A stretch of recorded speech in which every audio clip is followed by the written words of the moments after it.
What if the man you saved on a lonely highway turned out to be the most powerful CEO in the country, and the broken soul who would end up healing you too?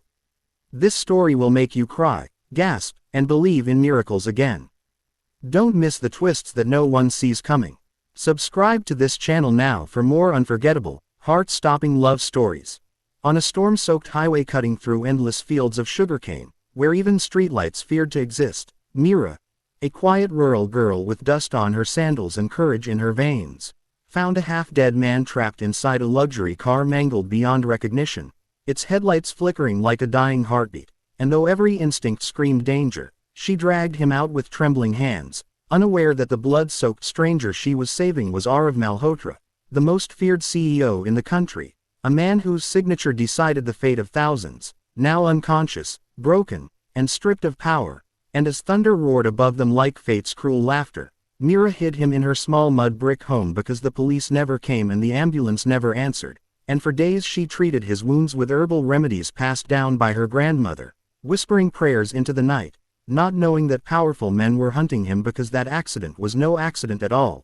it was an assassination attempt. And when Arav finally opened his eyes, confusion clouded his sharp gaze as he mistook Mira for an angel or perhaps a dream, because every night he slipped into her sleep unconsciously, holding her as if his life depended on it, burying his face in her shoulder, kissing her hair in feverish delirium while murmuring apologies for sins she didn't understand, and Mira, though shy and terrified, let him cling to her because she felt his pain was deeper than broken bones. It was the pain of a man who had never been loved without conditions, and as days turned into weeks, Arav healed physically but emotionally unraveled, haunted by nightmares of betrayal, of his own brother pushing his car off the bridge, of boardroom smiles hiding knives, and Mira became his anchor, the only place where his racing heart found peace. Yet when the truth finally surfaced, when black SUVs tore through the village dust and men in suits bowed before the man who once lay helpless on her floor, Mira realized she had healed a king who belonged to a world that would crush her innocence,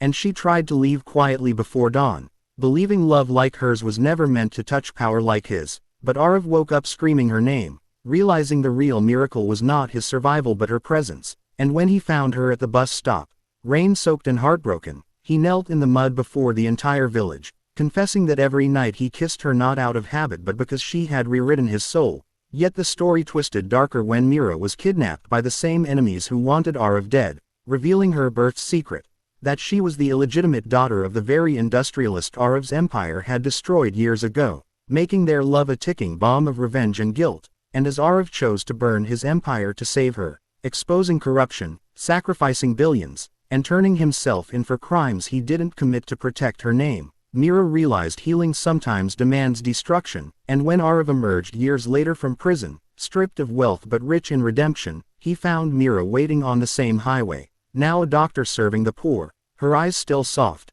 her love still fierce, and that night under the open sky, as he held her once more, kissing her tears instead of her wounds, the highway that once nearly killed him became the place where two broken souls finally found home. Proving that love born in dust can outshine power forged in gold, and that miracles don't arrive with wings, they arrive as rural girls brave enough to stop on lonely roads and save strangers who end up saving them back.